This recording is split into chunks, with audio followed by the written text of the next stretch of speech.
পানীয় জলের দাবিতে প্রায় 1 ঘন্টা ধরে 60 নম্বর জাতীয় সড়ক অবরোধ করে বিক্ষোভ দেখালেন স্থানীয়রা। এই অবরোধের ফলে পথচারী, নিত্যযাত্রী এমনকি হাসপাতালে অক্সিজেন সিলিন্ডার সরবরাহকারী গাড়ি সহ রাজ্য সরকারের পানীয় জলের ট্যাঙ্কারও আটকে পড়েছে। मानी जा रहे थे, हम लोग घूर के फिर से जा रहे हैं उसका घर।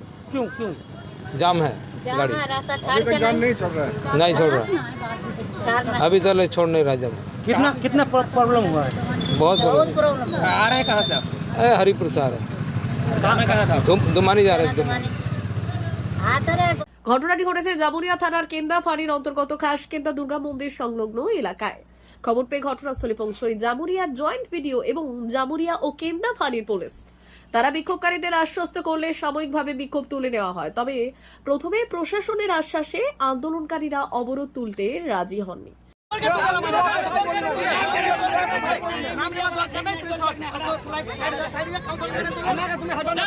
এই অবরোধ চলাকালীন সাংবাদিকরা খবর সংগ্রহ করতে গেলে বিক্ষোভকারীরা তাদের বাধা দেন। পরে প্রশাসনের হস্তক্ষেপে পরিস্থিতি নিয়ন্ত্রণে আসে।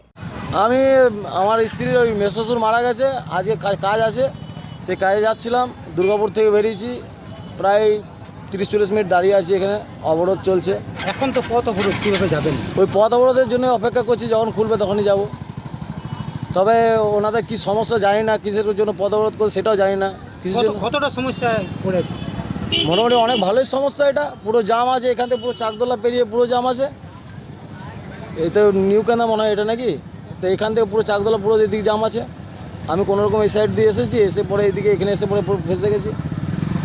তবে জানি না কী জন্য প্রোটেস্ট করেছে, যদি কিছু করে থাকে তা ওদের দাবিটা মেনে নেওয়া উচিত উচ্চ নেতৃত্বকে, তাই বলবো, অনুরোধ। পশ্চিম বর্ধমান থেকে কাজল মিত্রের রিপোর্ট, পুরুলিয়া টুডে।